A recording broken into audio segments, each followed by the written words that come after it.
Okay, it's on. With Intel's 10th. Welcome everyone to Gamer Melt. Today I've got big news, starting with Intel's 10th gen catching up to Ryzen 3000, an upgraded Ryzen CPU, and AMD officially announced 2 new Ryzen CPUs as well as the B550 chipset. But first, check out today's sponsor, Drop, formerly known as Massdrop, a group buy website with amazing deals on PC hardware. It's free to sign up, and if you do it today, you'll get $20 off your first Drop-made item, so head to the link in the description below. Okay, it's news time, and first up for today, a few new benchmarks for Intel's upcoming 10th gen CPUs show that the company is giving their all with these new processors. The benchmarks were originally found and shared by Tom Apisak, and as you can see, they're Geekbench benchmarks of Intel's i7 10700K, i5 10600K, and 10600KF. When it comes to the actual scores, Intel's 10th gen did fairly well. For one, the 10700K got a multi-core score of 34,133, while the 10600K got a score of 28,523, and the 10600KF scored 28,673. As usual, it's tough to compare benchmarks without doing them yourself, since there's a huge range of scores with every CPU. But when we look around the middle of the pack, the comparable Ryzen 3000 scores puts the Ryzen 7 3800X around 35,600, which definitely beats the 10,700K. Looking at the 3600X, it scored just over the 10,600K and KF around 28,800. Basically, Intel's 10th gen really looks to be trying hard to catch up to 3rd gen Ryzen, which is honestly impressive. I mean, they definitely won in single core scores, and if they're able to get close in multi-core scores, depending on the price, some may be worth it. But again, we are still talking 14 nanometers here, so Intel will definitely be pulling far more wattage. Which reminds me, don't forget to check out the 14 nanometer ++++ squared shirt in the description below. Plus, with all of that said, 3rd gen Ryzen is a year old now, and AMD is planning their 4th gen desktop Ryzen release this year. So while Intel may be able to compete for now, that likely won't last for very long. Next up for today, it looks like AMD is continuing their trend of upgrading older CPUs with Ben Zen 2 parts with the AF designation. This time, it's the Ryzen 3 1200, which recently made their way to a few German retailers for as low as €54, which is about $60 US. As you can see in the listing, this CPU is codenamed Pinnacle Ridge, so it is using the updated Zen Plus 12nm architecture. What's interesting is that, like the last time this happened, prices seem to get much better than they were before. Either way, $60 certainly isn't bad for a CPU like this, and given it may even have the chance to get higher clocks, it could be more worth it than ever. Of course, we'll have to wait and see how that turns out. Luckily, that's not all AMD has done for their Ryzen processors, as the company just officially announced 2 new Ryzen CPUs. And while I actually just covered these in a recent video, that was just a leak. This time it's official, and if you hadn't guessed, I'm talking the Ryzen 3 3100 and 3300X. That's right, the first Ryzen 3 3000 CPUs. As far as the specs, they're exactly what Momomo_US leaked out. Both processors come with 4 cores and 8 threads, which is an upgrade from previous gen Ryzen 3s, and really, I think it's a huge sign of how well AMD has helped the CPU market progress. Remember, just 3 years ago, Intel's mainstream desktop i7 was 4 cores and 8 threads. Now we're looking at being double that with 10th gen Intel, and it's now AMD's cheapest parts. Anyway, back to the specs, we can see the 3100 comes with a base clock of 3.6 GHz and a boost of 3.9, while the 3300X gets a 3.8 GHz base clock and a very impressive 4.3 GHz boost. Both come with a huge 18 megabytes of L3 cache, and what's really interesting here is that while they didn't give us much in the way of gaming performance, AMD does claim that the Ryzen 3100 beats Intel's comparable chip by 20% in gaming and a whopping 75% in creative workloads. Of course, it's best to wait for third-party reviews, but those are seriously impressive. And speaking of, I will be getting one or both for reviews, so make sure to subscribe to the channel to see how they stack up. Of course, with that said, Intel's 10th gen parts seem to be moving up in core counts as well, so things may change a bit when those release. Also, the two processors don't look to be OEM only parts, so they should be available to the DIY market come their release, which I'll get to in a minute.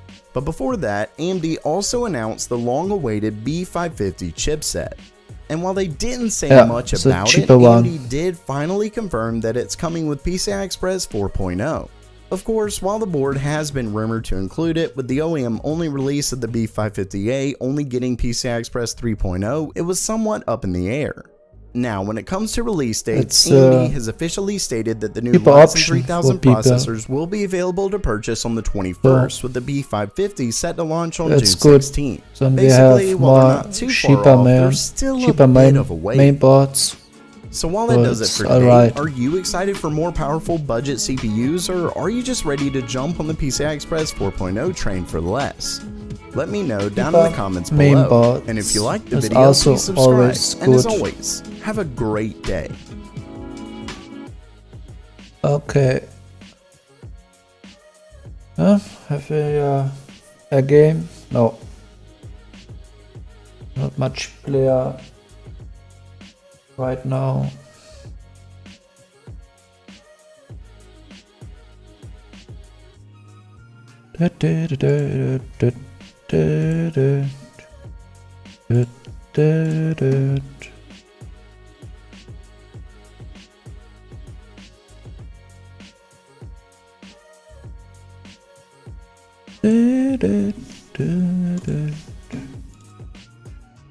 Let's wait for the players.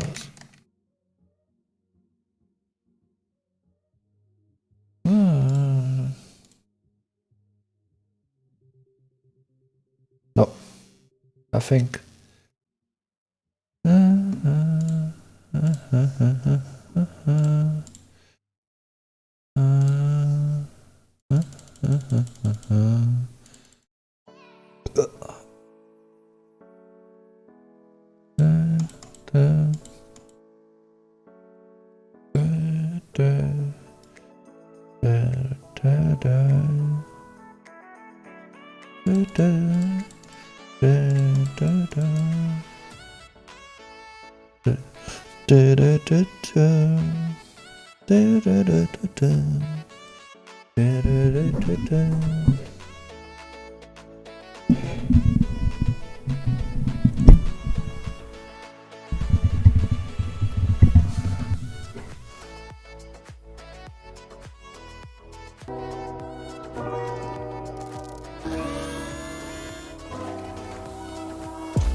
Hello and welcome to VR news.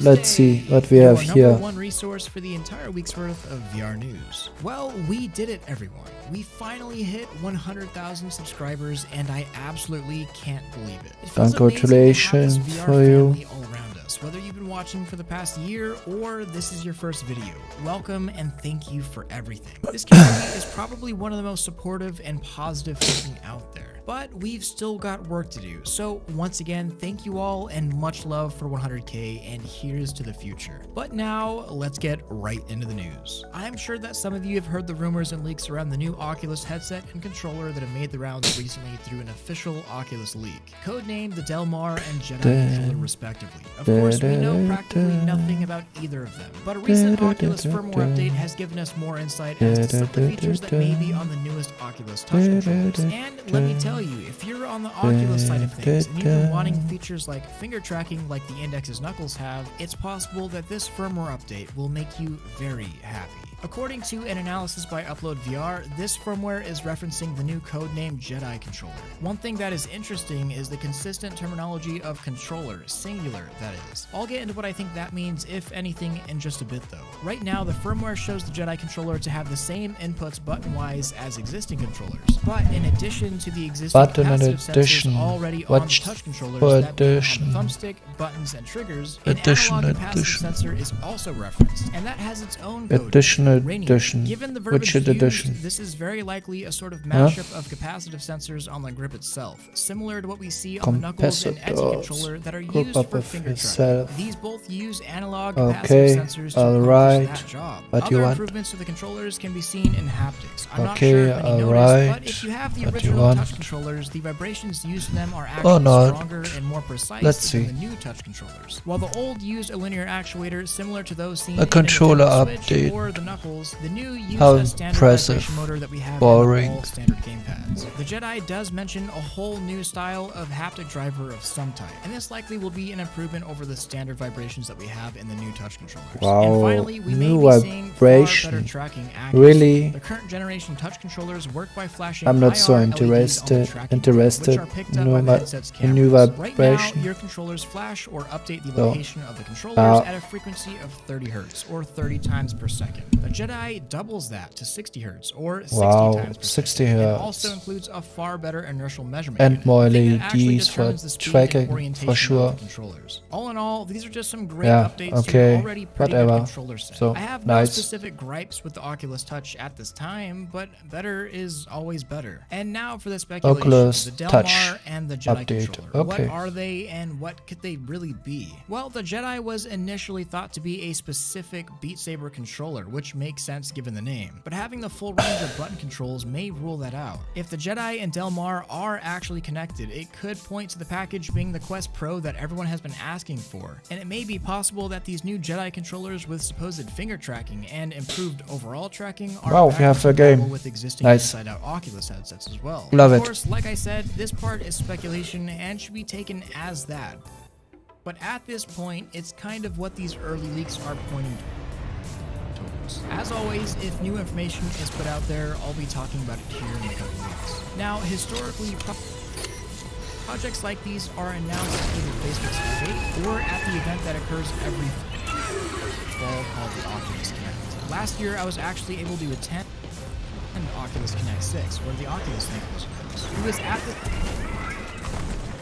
this event that I got to meet a ton of VR game developers, as well as other content creators in the VR YouTube scene, and it's where I practically decided to work as hard as I could to make more content for this channel. All in all, it was a very inspiring I need a experience mixer. to be around Then I can thousands of people do that love VR just as much as I do, lower the and sound dedicate their lives to it. Well, if I want to listen Oculus or I Connect want 7, to which do was it set as to a take place background. later this year, has been canceled, and it will take place in a digital format rather than the usual in-person gathering of thousands from across the world, which makes sense given the world's current situation right now. I mean, the event isn't for months, but you can never be too safe. It will still likely be Hey, Oculus you Connect running 7 at or me, the digital AG version Sean. that we will hear officially about what exactly the Del Mar and Jedi are. Just this time around, you won't be getting any on-site coverage of the event. But real quick before we get into our main topic, which is related to that, it's time for a meme break. Me spends all my money to finally buy an Oculus Quest. Wow, this is amazing. Wanna try out my Quest? Siblings be like, don't you mean our Quest? And now back to the news and our main topic today. I've been talking about event cancellations and stock shortages for gaming and VR related things every Tuesday for the past few months. The outbreak of COVID-19 has absolutely ravaged the world economy, families across the world, and has likely affected your day-to-day life in some shape or form. But amid all the I have the feeling that it's a clickbait news. the gaming industry and VR in Of general course, felt this is a pretty massive COVID. downturn. Stocks are up for What else? everything gaming and internet related, and player populations in actual games are up as more people are at home in self-isolation. For the first time ever, news outlets almost all across the world, big or small, are praising and acknowledging VR for being awesome right now. It's the perfect thing to escape reality for even just a few minutes. Being stuck at home and being able to hold meetings or social gatherings or just play some immersive That was VR games stupid, is really bro. helpful. What are you doing? Jumping from the Titan against And the lately, Titan? I've seen some pretty funny contradictory What? comments on an old Tuesday Newsday titled 2020 is the year of VR. It ranges from I've come from 2020 and I've got bad news to yeah, because we're all stuck at home. And both are kind of valid. At the time, VR was slated to absolutely explode in 2020. At the end of 2020, VR had the biggest spike. One is left, one is right. So Behind and what further. exactly happened? Turns out the VR industry is actually facing a massive problem right now. One that I didn't expect. Of course, we have the massive problem The demand for VR for right VR. now has massively outpaced the supply. 2020 is the year of VR because, well, a lot of people's reality is comprised of being stuck at home in isolation, completing schoolwork or actual work from the confines of your house. In some places, it's against the law to even leave your house unless you have official business to do so. Right now should be the time VR is used most, and should be most appealing to just about everyone on the planet that can afford it, and prices were even slated to match up with that increased demand. An Oculus Quest, while still expensive at $400, is only $400 for the entire VR set. Cheaper than we've seen in the past by a large margin, but people just can't get their hands on one. If you've been on the search for a headset, you'll either be chasing links all over the internet's retailers having stock for mere minutes before being sold out, or be forced to go to resellers and scalpers selling headsets for 2, sometimes 3 times the MSRP. I'm not gonna lie, this is a pretty massive issue at the moment. And I've seen the sentiment thrown around that VR may just miss its shining moment right now due to these problems, but I disagree. While this is probably one of the biggest hiccups we've I think I must preload the ever video. seen in the industry so far, it's Preload. kind of a good problem to have. Right now, there are a few industries that are thriving. Streaming another video, The US oil also another industry is video currently don't crashing. work The very automobile well. and airplane manufacturing industry is on the brink of collapse. The airline industry Can be is Google in service, Sit-in can be diners are having to also find new ways to survive. But VR has the issue of not being able to the graphic card. manufacture enough headsets to meet demand. Some places will try and convince you that this will kill VR, as people will give up and forget about the whole thing, and that this was VR's chance to become a household staple as other consoles are. I'm sure you've seen the articles all over the place saying that according to a litany of studies, this whole pandemic has the way our society Nice. businesses will operate differently. Social interactions will be more home-based than they are now. And gaming will continue to incline. There's nothing that Oculus or Valve can do right now about the shortages, other than make as many headsets as they can, and believe they're doing just that. What I'm trying to say is that even though we're missing out on the very real possibility that was incredible mass adoption during this time right now, and the very real proposal of using VR headsets as mass homeschooling devices right now, it's okay. We'll get there. This isn't a train that the VR industry missed. It's more so people all over the world realizing that virtual reality itself is the train that they need to hop on. We just gotta make more of them to fit everyone. And now on to some gaming news. Today, Swords of Ghara has launched in early access. Oh shit. I talked about the game last week as it's one that I've watched closely over its course of development for nearly the past year. It's one of the first games I've seen really handle close quarter combat in a multiplayer setting correctly. And I've recently learned that game modes like Capture the Flag are coming to it as well. As a celebration for 100K, the developers are giving the thrill seeker community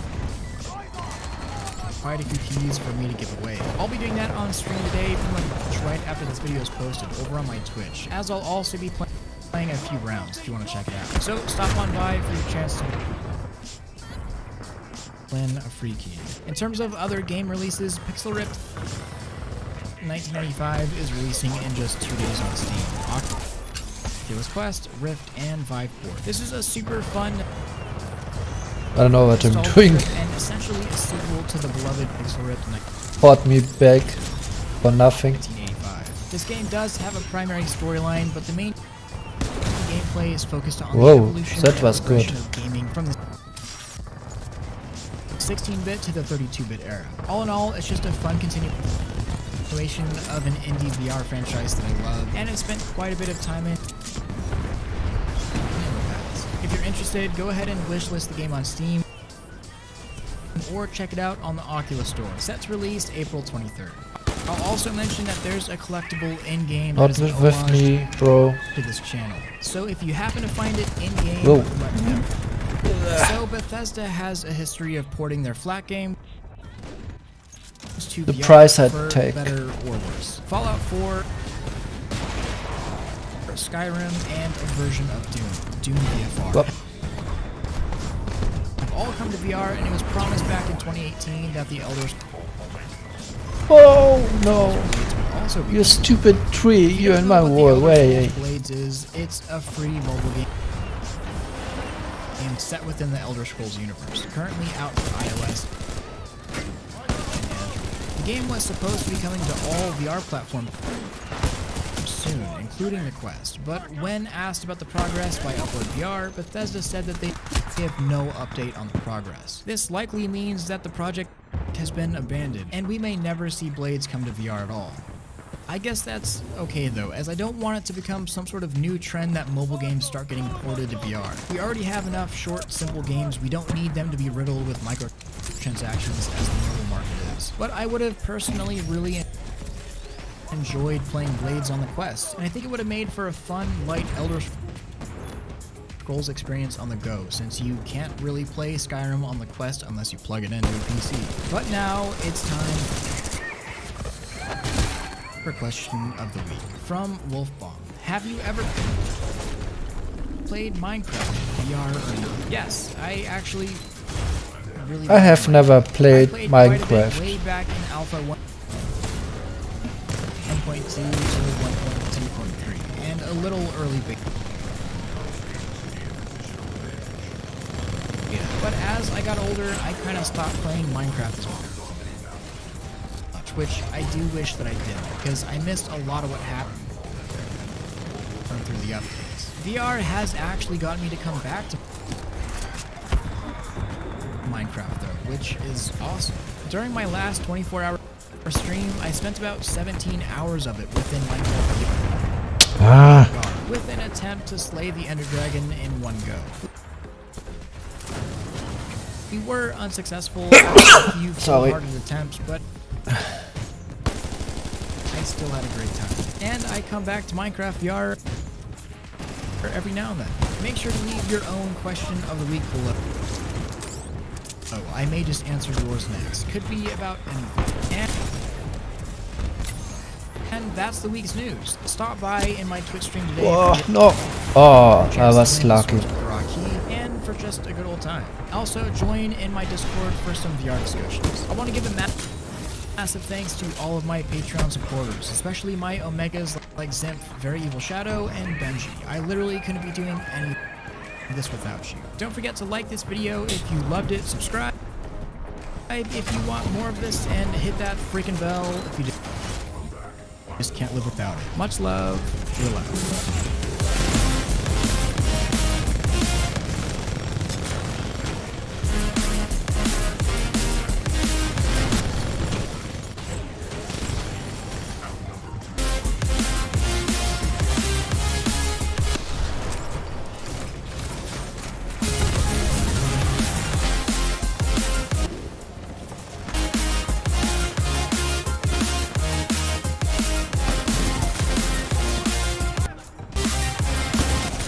Aha.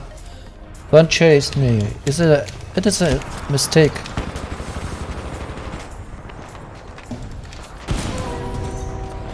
Say, oh. All against me.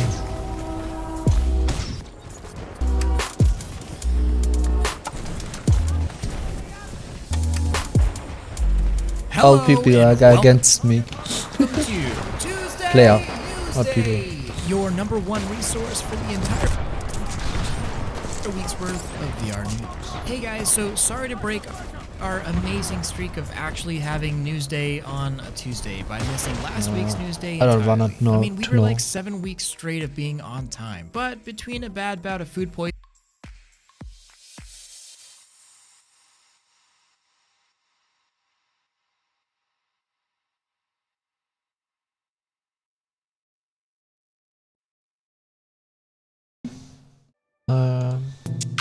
Let's listen to Einen Gaming wunderschönen Clerk. Dienstag. Es ist Zeit für die News und wir haben richtig Clerk? viele News. Und Clerk? so viele, dass ich auch kurz Whatever. überlegt habe, ob es Breaking News geben könnte.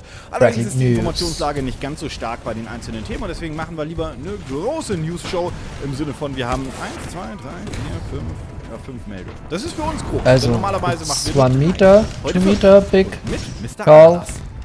Sehr gut. Lasst uns direkt anfangen und zwar mit Das der ist ersten News zu Final Big Fantasy VII. Gaming News. Das Remake hat sich innerhalb von 3 Tagen über 3,5 Millionen Mal verkaufen können. Kein Das gab das Stupid. Team von Square Enix und Final Fantasy via Twitter bekannt und das ist ein riesengroßer Erfolg. Ich bin sehr gespannt, wie viele Versionen sich innerhalb der nächsten 1-2 Monate verkaufen können. Ich vermute mal, ich habe jetzt keine Prognose, aber ich glaube mal Square Enix hofft zumindest so auf 6-7 Millionen. Das wäre das, womit ich rechne. Aber schauen wir mal. Auf jeden Fall ein großer Erfolg, hat das Spiel auch verdient, ist ein sehr, sehr gutes Spiel geworden. Und falls ihr Bock habt auf Final Fantasy VII, dann habt ihr auch. Gehe ich zumindest fest von aus. Dann haben wir noch eine weitere News und zwar zu Cyberpunk 2077 oder besser gesagt zu einer Special Xbox One X von Cyberpunk 2077. Die hat Microsoft angekündigt. Ist eine spezielle Konsole, die im Juni erscheinen wird und die kann auch hier in der Nacht so ein bisschen glühen. Das ist No Future, das glüht. Und die sieht halt richtig sexy aus. Also ich muss sagen, richtig geile Konsole optisch. Ich bin mal gespannt, wenn ich sie in echt sehe. Und dazu gibt es natürlich auch passend einen Special Controller. Wie gesagt, das Ding ist im Verkauf ab Juni und halt streng limitiert. Ich vermute mal, ja, die wird es nicht lang geben. Und wie gesagt, finde ich, sieht sehr, sehr sexy aus. Den Controller, den könnt ihr auch einzeln kaufen. Und eigentlich hätte ich euch den Controller heute schon zeigen können. Aber kann ich nicht, denn DRL braucht ein bisschen länger für die Lieferung. Microsoft hat mich letzte Woche nämlich gefragt, ob ich den Controller vorstellen möchte. Und ich habe gesagt, sehr, sehr gerne. Ich möchte ihn auch sehr gerne besitzen. Vielen Dank, dass ihr mich fragt. Und eigentlich sollte er auch heute da sein, aber wie gesagt, DRL braucht ein bisschen länger. Werden wir aber nachreichen. Wie gesagt, sehr, sehr sexy. Finde ich cool. Dann haben wir einen ganz großen Nintendo-Block. Wir haben 2 Nintendo News. Also zweimal hat Nintendo was richtig gemacht. Und einmal hat Nintendo was... falsch will ich nicht sagen, aber nicht ganz so richtig gemacht. Wobei wir da noch nicht wissen, inwiefern sie schuld sind. Lasst uns mal anfangen zu Animal Crossing. Und zwar, da hatte ich ja oft kritisiert, dass es mir zu wenig Inhalt gibt. Und Nintendo hat das vielleicht auch erkannt und, naja, liefert jetzt Inhalt nach. Und zwar bereits diese Woche. Wir schauen uns hier einmal den Trailer an und zwar leider den englischen. Ich bin ein bisschen blöd, aber egal. Die Updates sind dieselben. Nintendo do nothing right. Neue Inselbewohner, nämlich hier Only the games to develop it. Live. Ich weiß gerade dooferweise nicht, wie er auf Deutsch heißt. Wie gesagt, der deutsche Trailer ist da. Ich bin blöd, Entschuldigung, aber Informationen sind dasselbe. Der verkauft euch jetzt Büsche. Denn ihr könnt jetzt endlich Büsche pflanzen.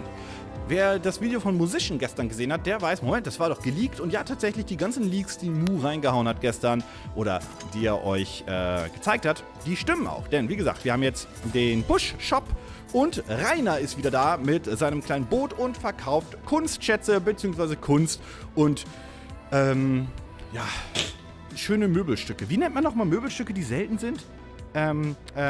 Antiquitäten, genau. Antiquitäten. Und das passende Gegenstück oder das passende Zusatzstück zu dem Kunsthandwerk ist die neue Abteilung im Museum. Das Museum wird nämlich erweitert und zwar um die Kunstgalerie. Da könnt ihr jetzt Kunstschätze ausstellen. Sehr, sehr, sehr cool. Außerdem hat Nintendo noch angekündigt, dass es weitere Events von April bis Juni geben wird. Das war ja schon bekannt, aber Nintendo hat jetzt auch gesagt, welche Events. Zum einen haben wir den Erdentag oder Nature Day. So heißt es Earth Day. Im Englischen. Der klingt erstmal relativ unspektakulär, denn da kann man einfach nur spezielle Noob-Meilen sammeln. Wenn man Büsche pflanzt und sich um die Erde kümmert, also Büsche, Bäume und so weiter und so fort. Klingt ein bisschen uninteressant. Dann haben wir aber im Mai noch vom 1. bis zum 7. Mai den May Day. Oder May Day. Haha. Naja, ich weiß gerade nicht, wie es auf Deutsch heißt. Da gibt es eine spezielle Insel, wo es halt spezielle Schätze gibt. Die Insel erreicht hier über den Flughafen. Und dann haben wir noch einen dritten Event, und zwar der Tag des Museums oder der internationale Museumstag. Der ist vom 18. bis zum 31. Mai und da gibt es halt eine Stamp Rally, das ist eine Stamp Ready? Was ist ein Stamp Ready? So, innerhalb des Museums als kleinen süßen Event. Ich bin sehr, sehr gespannt. Freue mich aber über zusätzlichen Content. Und dann gibt es nochmal die Heiratssaison und die ist im kompletten Juni. Da kommen nämlich Harvey und wie heißt seine Frau? Mario. Ist egal. Auf jeden Fall müsst ihr für die perfekte Hochzeit organisieren, inklusive Foto. Auch eine ganz süße kleine Veranstaltung. Das Update wird in dieser Woche bereits ausgespielt werden. Allerdings müsst ihr natürlich warten zu den jeweiligen Tagen, bis ihr halt diese Events machen könnt, weil die werden ja natürlich separat freigeschaltet. Aber sehr, sehr cooles Update, freue mich. Und dann gibt es noch ein zweites sehr cooles Update, und zwar zu Super Mario Maker 2. Da gibt es viele neue kleine Gegenstände in der Welt von Super Mario Maker 2 und es ist, wie ihr hier auch gerade seht, das finale Update. Also wirklich, das Spiel ist jetzt quasi fertig. Es gibt neue Power-Ups, wie zum Beispiel den Super Mario Bros. 2 Pilz. Ja, wer den schon immer mal haben wollte. Es gibt jetzt Trampoline, die müssen wir hier gleich sehen, den Froschanzug und so weiter und so fort. Den Boomerang gibt es jetzt auch, beziehungsweise die Boomerang-Blume. Also so viele weitere kleine Inhalte von Super Mario sind halt drin.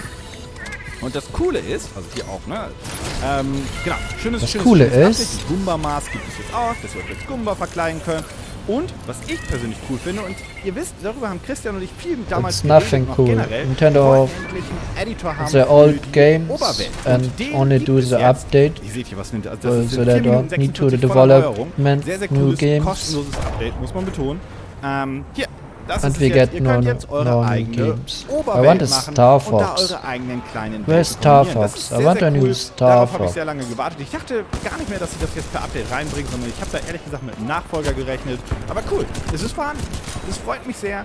Sehr cooles Update zu Super Mario Maker 2. Macht das Spiel noch besser und vor allem noch umfangreicher. Und das ist sehr cool. Xenoblade Kommen wir zu einer Sache, die nicht so cool ist. Und ich denke, Switch. viele von euch haben das schon mitbekommen. Das Nintendo Network bzw. das Nintendo Account-System wurde anscheinend gehackt.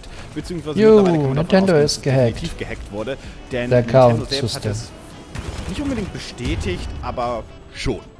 Schauen wir uns mal ganz kurz die Sachlage an, was wir bisher wissen. Und wir wissen nicht alles, denn wie gesagt, Nintendo selbst hat sich noch nicht konkret dazu geäußert, aber wir wissen schon mal relativ viel. Komm, lass uns mal mit den Informationen anfangen.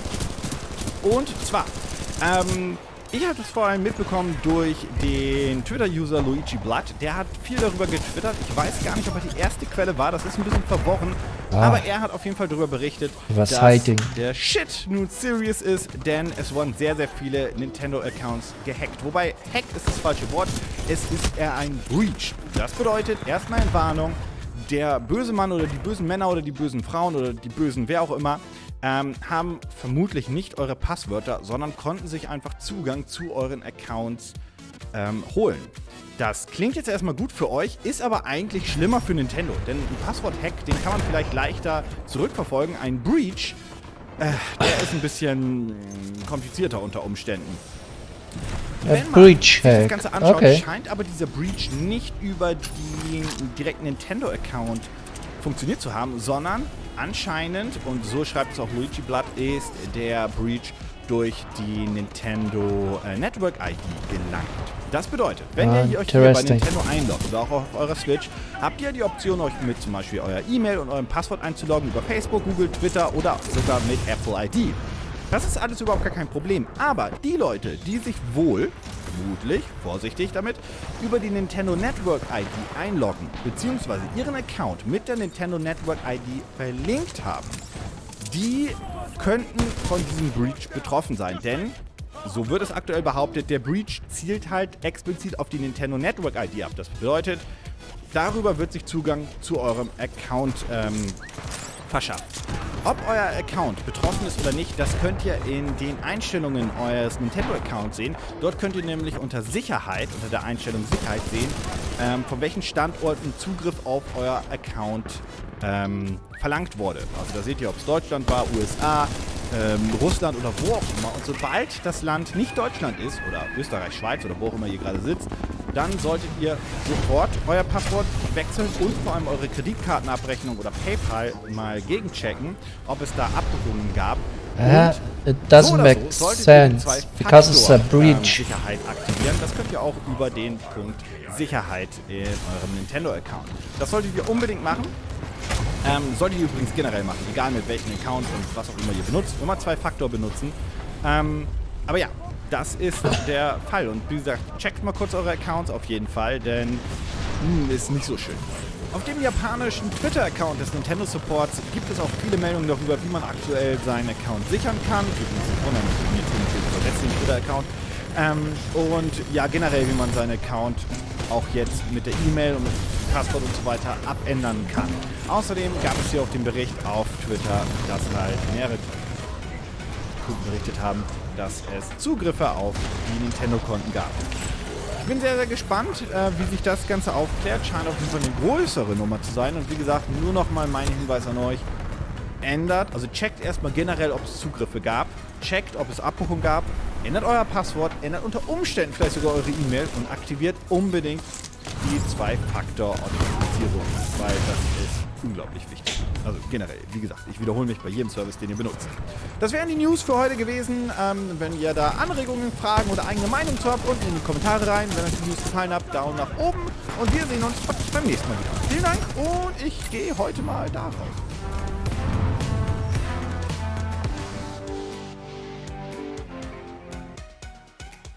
Okay. Some strong competition in this spot by talking to you about something that I call the art of code. Now, does anyone recognize the language that this little intro sequence here is written?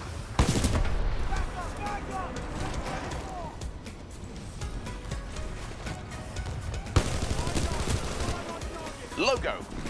This is, not only is this logo, this is original Amstrad logo from 1985. Because the first computer that I ever had was this, the Amstrad 6128. It was rubbish. I mean, it was brilliant, because I'd never had a computer before, but it had, the games that it had were all this kind of green screen, and they weren't much fun compared to the games in the arcades and everything.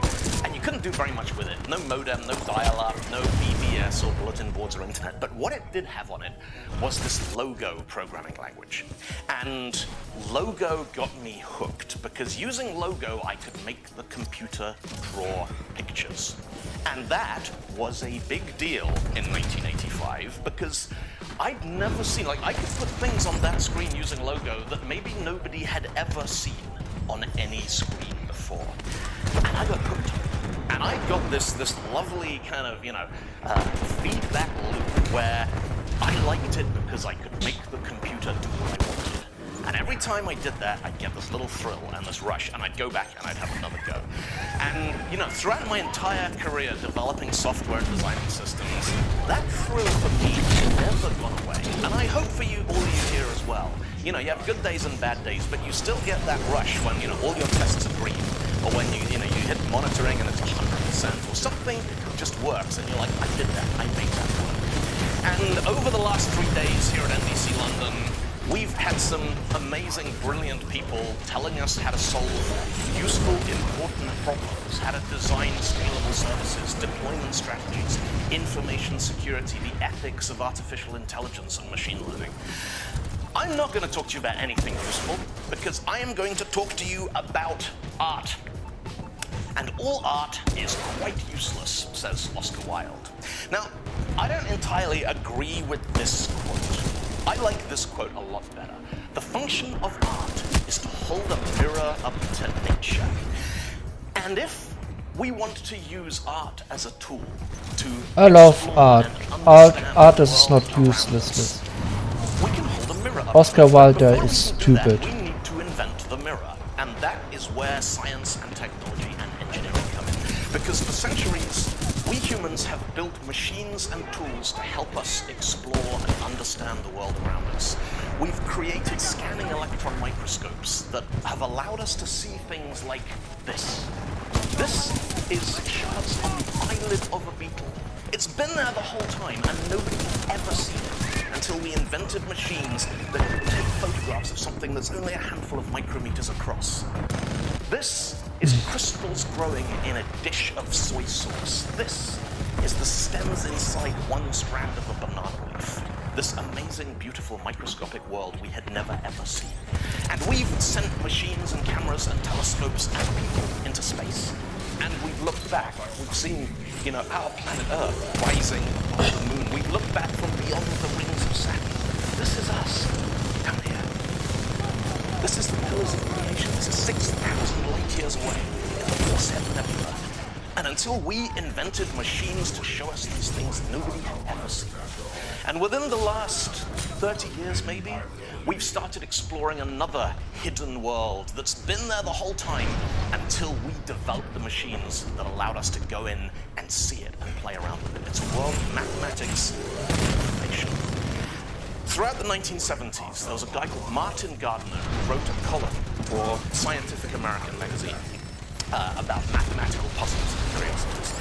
And certainly the most influential of his columns he ever published was this one, October 1970, when he described something called Conway's Game of Life, created by an English mathematician called John Conway. Now, as games go, Conway's Game of Life does not look terribly exciting. It is a game for no players, played on an infinite board, and it has 4 rules, the rules of life. The first rule, each of these cells on our grid can either be living or dead. If a cell has 0 or 1 neighbors, it will die of loneliness. If a cell has 2 or 3 neighbors, it survives to another generation. If a cell has 4 or more neighbors, it's like being in London, it dies of overcrowding. Or it moves to Germany, I don't know, but it's not there. And finally, and this is where it gets a little bit spooky weird, if a dead cell has exactly 3 neighbors, it will come back to life. And that's it. That is, you now understand everything that there is to understand about the rules of Conway's Game of Life. Now, when Martin Gardner's article was first published, 1970, very, very few people had computers.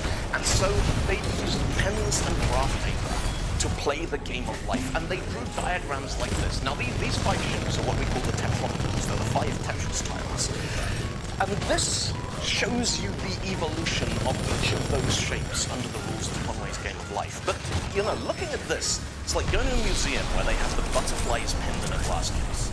You can see what the butterfly looks like, but you don't understand anything about a butterfly from looking at this kind of representation. It wasn't until we started using computers to actually simulate this stuff that we really understood the behavior we were looking at. Because oh no, I'm defeated. This is just going to keep going. I'm defeated. And once we could visualize things like this, exploring the game of life became addictive. People started saying, are there patterns that will move across the grid and just keep going? Are there limits? Is the game bounded or is it infinite?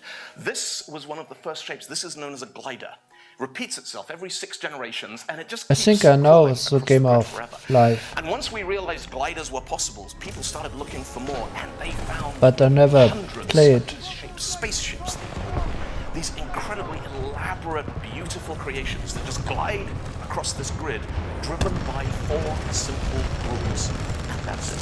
One of the earliest questions that came up in the game was like, can you create patterns that will grow infinitely? This guy called Bill Gosper, he was a founding artificial intelligence researcher and computer scientist, some of you may have heard of. And his team at MIT in the 1970s, they created something absolutely wonderful. They created a thing called Gosper's glider gun. Now what the glider gun is it's a stable configuration, and every 27 generations, it creates a glider. and sends these gliders streaming out across the grid. And Gosper's team discovered another, lots of configurations. Okay, I must go. Thanks for watching. Now, we have a glider generator and we have a glider consumer. We can generate